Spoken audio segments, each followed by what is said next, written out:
There's a shootout going down in the southwest. To the south is an Austin Ranger known across the horizon, and the name is hated as they are admired.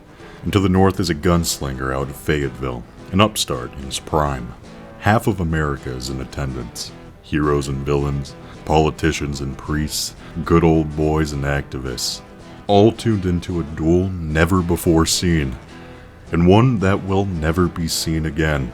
There's a shootout going down in the southwest, and on this cold December day, it's winner take all.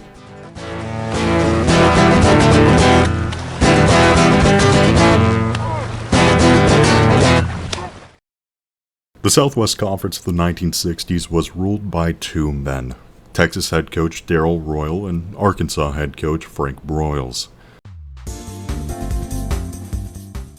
Arriving in Austin in 1957, Darrell Royal was hired to revive a Longhorn football team reeling from their worst season in program history, going 1-9 in 56, which he immediately did through a 6-4-1 season and a Sugar Bowl berth. From there, he'd dominate the state of Texas, winning his first conference pennant by the end of the decade, the first of an eventual 11. Soon after conference titles came a national title, winning the program's first recognized national title in '63, and a thrashing of Roger Staubach's Navy in the Cotton Bowl. A year after Royals arrived at Texas, Frank Broyles would leave Missouri for the Razorbacks, the Southwest Conference's other flagship program that had also fallen on fairly hard times in recent years. While his success wasn't as immediate as his Texan counterpart, he'd proved to be just as successful, winning his first of eventually 7 conference titles in 1959, before winning Arkansas's first recognized national title the year after Texas in 1964. From 1960 to 68, these two programs would claim nearly every single year's conference title, losing out only in 66 and 67 to SMU and Texas A&M respectively, and it became a common sight to see these two teams locked in top 10 matchups that ultimately decide who won the Southwest. Before 1969, there would be 5 such matchups, each bringing in millions of viewers nationwide to watch the region's, and at times the nation's, premier programs duke it out. Shortly before the 1969 season, it looks as if both programs are on a collision course towards another top 10 matchup, and it's here where ABC executives got an idea for college football's centennial. Throughout the decade, this rivalry was often played in the middle of the season, usually October, putting a cap on both the stakes of this game and its possible viewership. If it could be moved to its own time slot at the end of the regular season, and both teams went in undefeated, as it happened many times before, the game could garner the same intrigue as a national championship. Throw in some big political and cultural names, and you have the makings for the largest college football game ever. ABC executive Roone Arledge would soon get Broyles on the phone to propose the idea, and one call with Royal later, and Texas at Arkansas was moved to December 6th. ABC got their time slot, but there was no guarantee they'd get their national championship. Texas and Arkansas would, of course, both have to go undefeated, but also the defending national champion Buckeyes would have to fall during the regular season. And amazingly, that would happen. Texas and Arkansas went 9-0, and Ohio State would be upset by Michigan in their season closer. ABC would get their game of the century on college football's 100-year anniversary, although not without a little bit of controversy. Just about every name important to the Southwest would make an appearance in Fayetteville to attend the game of a lifetime. Among the names was ABC announcer, Hall of Fame Sooner, and ironically enough, Darrell Royal's former head coach Bud Wilkinson, legendary televangelist Billy Graham, who'd lead the stadium in prayer before the game, Texas Representative George H.W. Bush, and President Richard Nixon, who made a habit of attending football games to both gain support from middle-class Americans and express a seemingly genuine love of the sport. He brought with him an entourage of politicians, a plaque dedicated to the winning team, and a looming aura of controversy. Arkansas, like many Southern football programs at the time, made a tradition of performing the unofficial anthem of the Confederacy, Dixie, before kickoff, a tradition that drew more and more ire across the South as integration began. Shortly before this game, Arkansas Student Senate voted to discontinue the tradition, with the results being honored by the Razorbacks band director. Nothing was binding, however, and a plan was formulated just in case the band opted to go back on their word. 200 protesters scattered across the stadium, poised to storm the field and delay the game if that first G played. It did not. The band ended up keeping their word, Dixie was absent, and the would-be protesters could enjoy the game. The civil rights protesters could, at least, because Nixon had brought another movement to Fayetteville with him. 5 days before this game, the first draft lottery began. In an instant, thousands of men between the ages of 19 and 25 were sent to war, and protests broke out across the nation, including right here. Arkansas physics professor and veteran of both World War II and Vietnam, Bud Sink, would be among the protest leaders, creating a giant peace sign on the hill, in clear view of the commander-in-chief. ABC would, of course, refuse to acknowledge the protest during the broadcast. Despite the cultural and political edge this game had to its spectators, both Royal and Broyles took extra care to prevent these distractions from entering their respective locker rooms. The only thing that truly mattered to these teams was walking out of America's Great Shootout alive.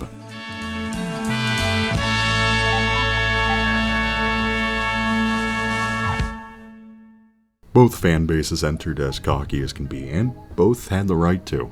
Royals Longhorns claimed one of the best rushing attacks of the past 100 years of college football, mostly through the tinkering of a newfangled formation. Known as the wishbone, this alteration of the T formation completely did away with tight ends and replaced them with a pair of halfbacks and a fullback closer to the line of scrimmage. The idea was to create as many ground options as possible, forcing the defense into a figurative shell game to determine who had the ball, simultaneously keeping passing options open just in case the defense gets smart. Arkansas's offense, on the other hand, did more work through the air, particularly with the hands of quarterback Bill Montgomery, who'd end the season averaging right under 8 yards an attempt. How the Hogs ended up at number 2 in the polls, though, could be found on the other end of the ball, boasting a dominant 4-3 defense that held opposing offenses to an average of 6.8 points per game. Texas got the ball first at the 20, where Royal and offensive coordinator Emory Bellard's feared wishbone was immediately put to the test. Then, disaster.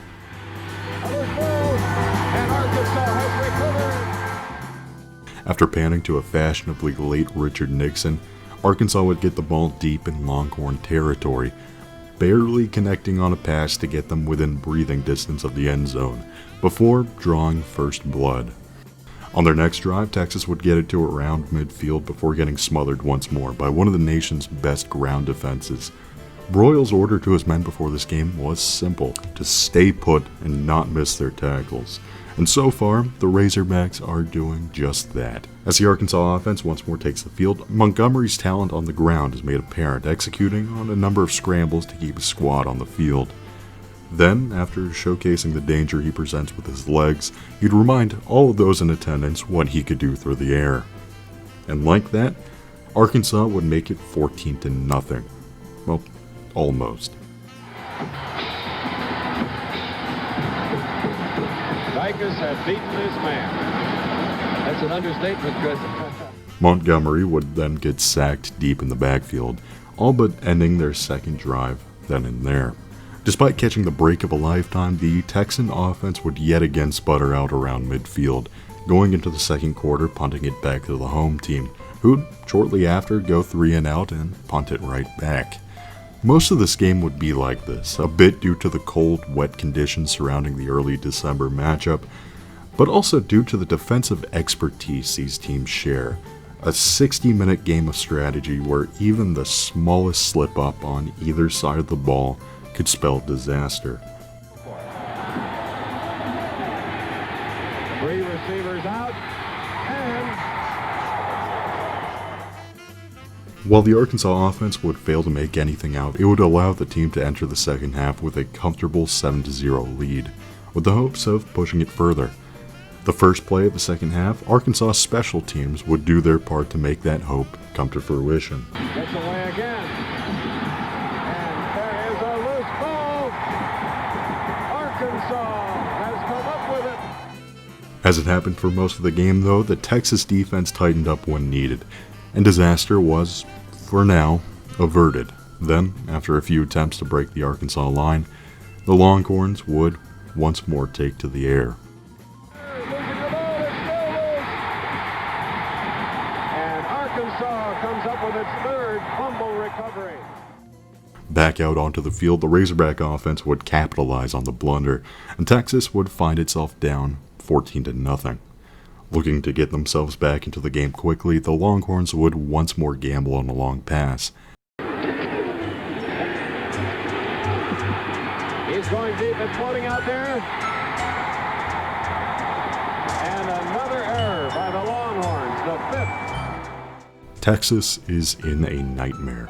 College football's best rushing attack has been entirely anemic, and their defense is simply unable to turn the game around on its own.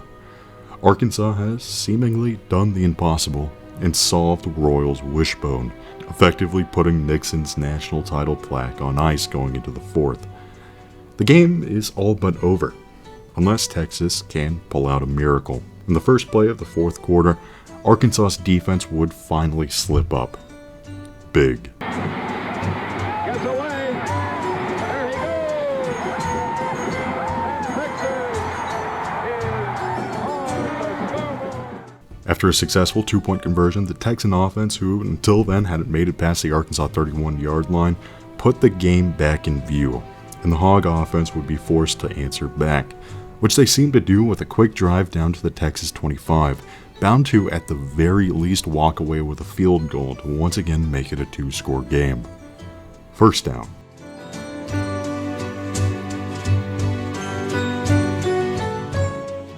Second down.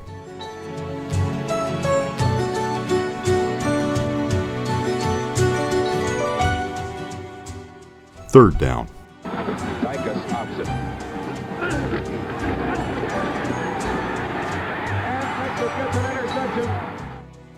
Only down 6, the Texan offense would finally begin to resemble what it had been all season, throwing off a defense that seemingly have them solved all day and creating openings out of their confusion. That being said, Arkansas would not make it easy.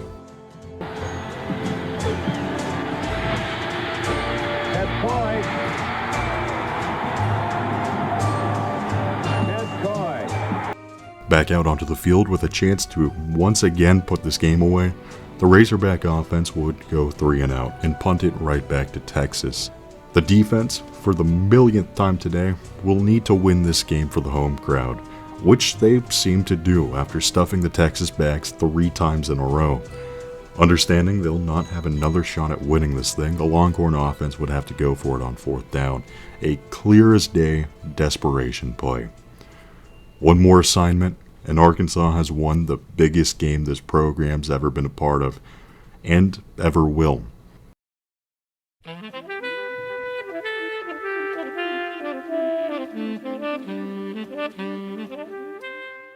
Darrell Royal hates passing the ball.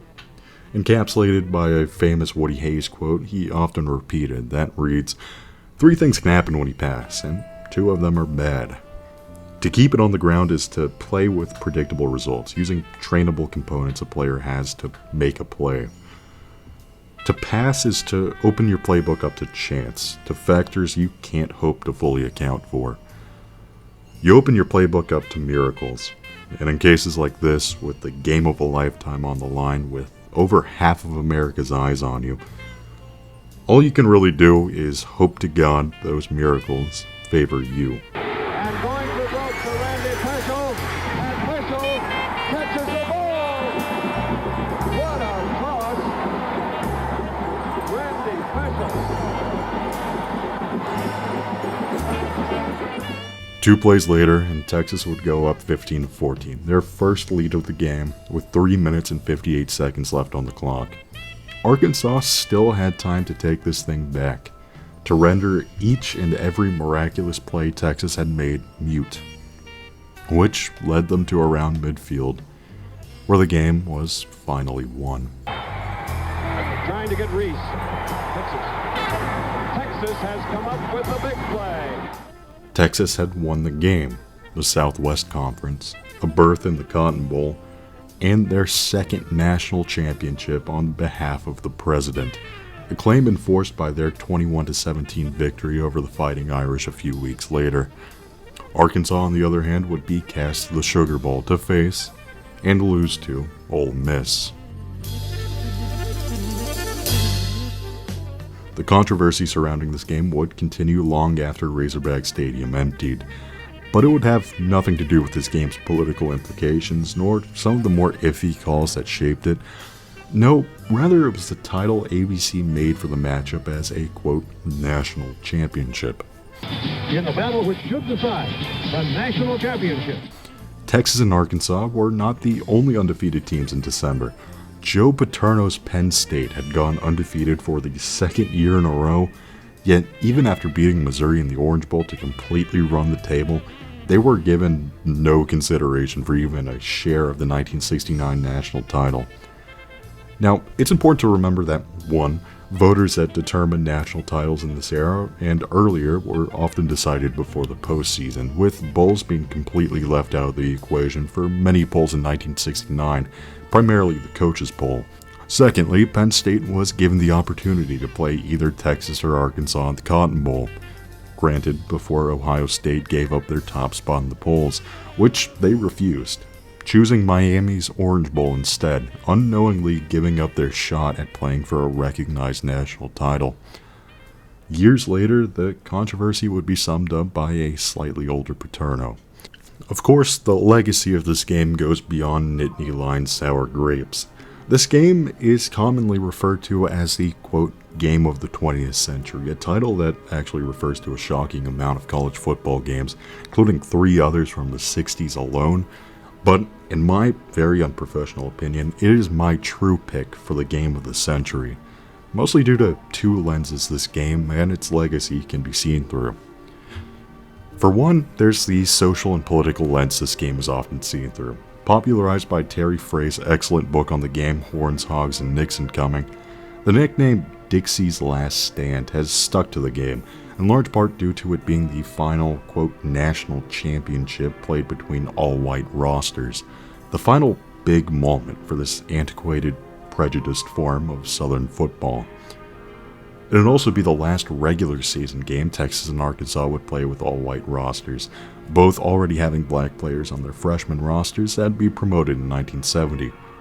It's there with the USC-Alabama game that would be played the following season as a sort of symbolic closing of one chapter of Southern ball and the opening of another. The second lens the Great Shootout can be seen through comes from the sheer amount of people that watch this game. Through TV executive meddling, great Southwestern football, and just plain dumb luck, ABC had created the most popular single game of American football ever. The final Nielsen ratings for this game would clock in at 52.1, which comes out to around 32 million households, more than half of America.